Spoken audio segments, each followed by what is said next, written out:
Facing the question of how we will live together, given there has been this long history of conflict between Chileans and Mapuche, we thought, why not recover the old tradition of parleys, to negotiate and talk? But we understood that there was one previous step required, which was a minimum symmetry of knowledge between the parties that were going to negotiate. So this place here is a koyawe. Koyak is to parley, to talk. Where is place? It was supposed to host Chileans and Mapuche having a negotiation here. It's not clear if it's going to happen or not, but in any case, these logs are traveling back to Chile to build that place to parley. We have already built one canoe. Canoe is the first step, the leveling the field of mutual knowledge. And once we know each other, then eventually there may be room for talking.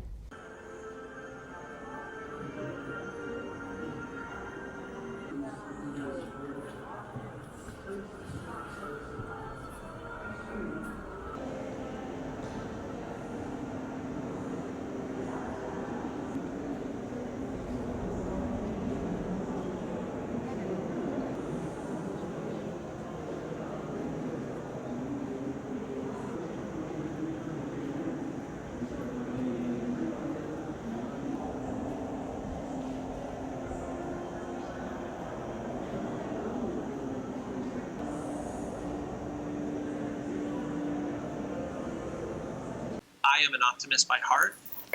The Biennale has been organized optimistically around this question of how will we live together.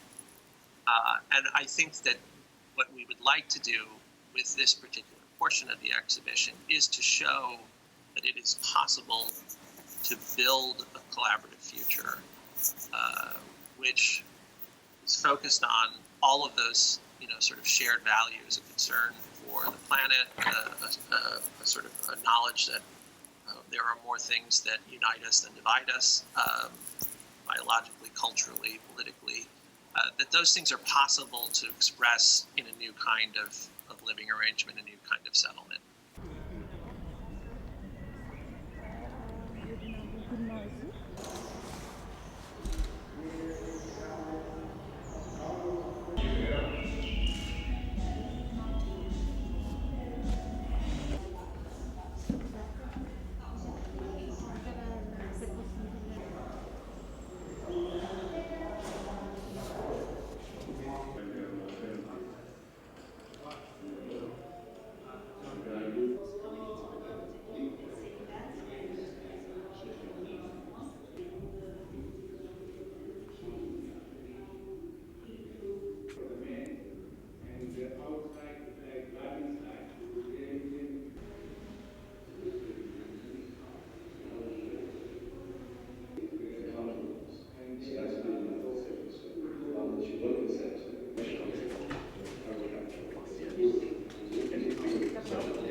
So I learned a lot from that. The old ones was they make together and one. The Muslim communities in Britain are very diverse. They come from very many different backgrounds, from many different countries. And these three mosques represent different types of places of origin of community. So there's a mosque which was established primarily by a Pakistani community, one was established by a Nigerian community, and one by a Bangladeshi community. And what it shows is the great diversity of Muslim culture in Britain. And then it shows how each of the different communities shape the spaces and adapt them and create them to kind of realize their own aspirations. So they're very aspirational buildings, and what you see in these buildings is the way in which these communities shape the space and create their own visual language, their own aesthetics, their own architecture, but then also they're continuously aspiring to create better and bigger and more established buildings. So all of these mosques that we show are one step for the community on a route that they're on to establish their places of worship.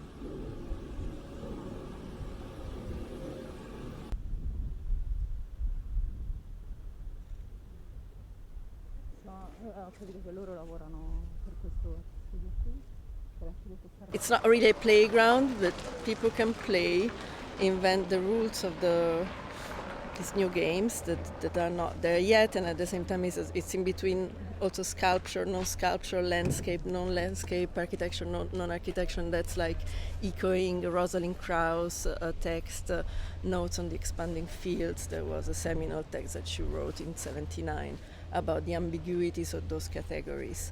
And so that's the conceptual work behind it, and then it's something also very simple that I think the main thing is not to give preconceived rules, but to have people like invent those rules.